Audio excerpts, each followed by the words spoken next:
Ming set down the spyglass, spat on his thumb, cleaned front and rear lenses as best he could. He sighted the scope and found it no clearer, then pointed it out west, tracing possible routes across the barrens. He needed a horse. He glassed the camp once more. A locomotive came down the line and stopped at the end of the rails. Men scrambled over the engine, the air above its boiler twisting in the heat. After a few minutes, the locomotive set off back in the direction it had come from. Ming lowered the spyglass and tucked it back into his pack. He would approach them in darkness. For now, there was work to be done. A man must make his preparations. By a clutch of saltgrass, Ming dug into the dirt with his hands until the earth grew cold and damp under his fingernails. He peered into the hole, saw the lacquer gleam of water seeping into the bottom. He dipped a finger into the cold water and tasted it. Saline, but drinkable. With broad swipes of his hands, he widened the hole until he could fit his empty canteen flatwise into the pit. The water filled his canteen at a trickle, and when it was near full, he recorked it and returned it to his pack, and he swept the excavated dirt back into the hole, then leveled the earth smooth with the blade of his hand. A body must pass through the world traceless. He sat back and drew a sharpened 6-inch railroad spike from its sheath at his thigh and laid it in the dust. From his pack, he took a whetstone and a vial of oil.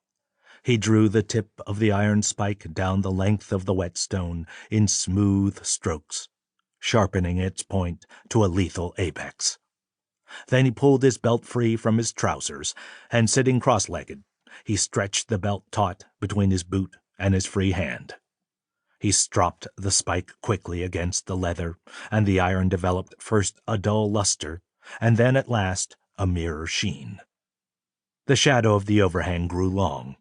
Ming drew his own revolver, cleaned it, charged each chamber with measures of powder and bits of wadding. He seeded the balls one at a time, shaving off small crescents of lead.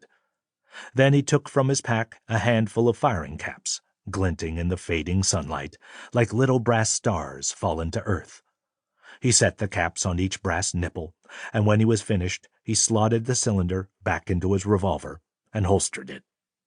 Ming leaned back and closed his eyes, and remembered the pale face of his girl, now lost so far away. He thought of what he would say to her when he saw her again, and of how she would look when she came to answer his knock at her door. He pictured how her face would light up, how she would leap into his arms. "Ada, baby," he'd say. "It's all right."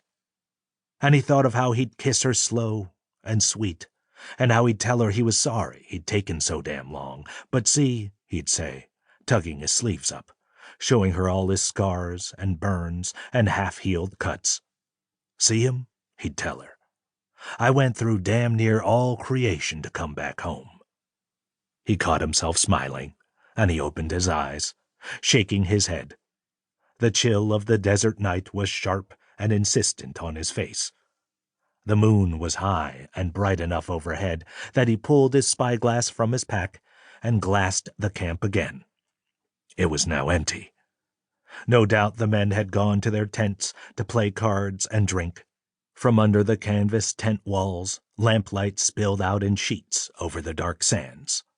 The low sound of men and games carrying on into the night, the clattering of bone dice, the clink of glasses on tables. It was true what they said. The Union Pacific hired anyone, as long as they weren't Chinese. Veterans and gamblers and thieves laid these rails. At length the lamps were snuffed out, and one by one the tents went blue dark. When Ming was certain the men had all gone to sleep, he put away his spyglass and set off toward the camp, tireless and silent, arriving a half-hour later. A waxing gibbous hovered low above the horizon. The gang horses stood mute and still where they were tied, saddles leaning up against the hitching posts. Ming stole up to one, untied the animal, and saddled it. The stars wheeled above him.